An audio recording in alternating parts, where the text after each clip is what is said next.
La santidad es necesaria a la casa de Dios. Y por eso los mandamientos de Dios en un ciudadano del reino de los cielos no solo rigen sus acciones, sino también sus pensamientos. Los hombres tienden a forjar argumentos que justifiquen sus acciones, pero la popularidad de una posición, o lo extendido de una conducta, e inclusive la legalización de una práctica, no podrán cambiar la naturaleza del pecado delante de Dios. El Señor sigue haciendo un contraste entre la interpretación del séptimo mandamiento que hacían los fariseos y lo que realmente significa. Y hace una progresión con respecto al pecado del adulterio y da a entender que el divorcio es una consecuencia directa de ese pecado. Ese pensamiento ha sido captado por algunas traducciones de la Biblia que no separan ambas ideas. Hoy leemos el Evangelio de Mateo capítulo 5 versos 31 al 32. Lo siguiente: también se dijo, cualquiera que repudia a su mujer y que le dé carta de divorcio. Pero yo os digo que todo el que repudia a su mujer, a no ser por causa de infidelidad, la hace cometer adulterio, y cualquiera que se casa con una mujer repudiada comete adulterio. La práctica del divorcio entre los judíos de la época de Jesús era en extremo relajada. El hombre se podía divorciar de su esposa por casi cualquier razón, y el certificado era un testimonio público y oficial de que el divorcio se había llevado a cabo. Los fariseos validaban esta práctica, ya que era algo arraigado en su cultura y practicado por sus antepasados.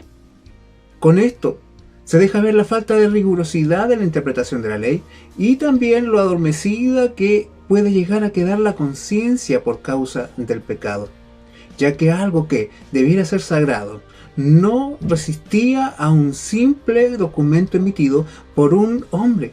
Eso podría haber hecho legal el divorcio, pero nunca lo haría agradable delante de Dios. Las prácticas preponderantes en relación con el matrimonio y el divorcio entre los judíos se habían desviado mucho de los mandamientos de Dios. En el pensamiento de Dios, el matrimonio es un vínculo indisoluble y solo la muerte los puede concluir.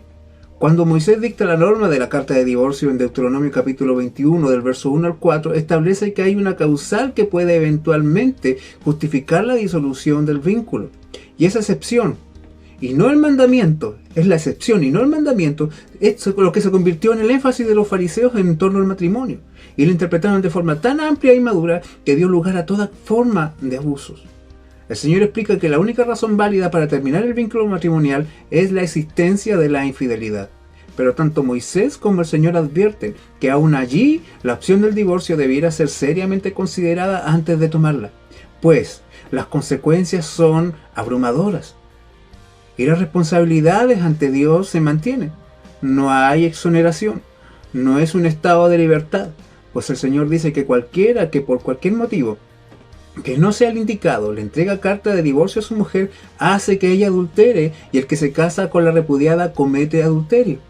Si usted observa, se describe aquí una escalada de pecado donde el iniciador y primer responsable fue aquel que repudió a su esposa. Todo comenzó allí. Notemos que Jesús aquí no declara juicio sobre gente inocente, más bien nos recuerda que un divorcio siempre es una separación muy seria, tanto para el esposo como para la esposa, sin considerar el grado de responsabilidad que cada uno pueda tener en el divorcio. Este los mancha a ambos, y los dos sufrirán y deberán cargar con la culpa y la amargura.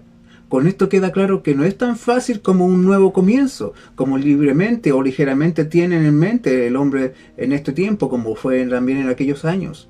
Para los fariseos la prioridad es el certificado. Para Jesús la prioridad es la santidad de Dios. Amados, el Señor está estableciendo aquí una verdad comprobada. Nunca un divorcio arrancará por razones. Siempre tendrá su origen en el pecado, y por lo tanto siempre el resultado será una tragedia. La masividad de la práctica, tanto en el mundo como lamentablemente también dentro de la iglesia, no hacen más leve esta realidad. Ante una crisis en el matrimonio, el camino a tomar no debiera ser el de correr por un papel, por un certificado, sino que primero se deben agotar las instancias que provee el arrepentimiento y el perdón.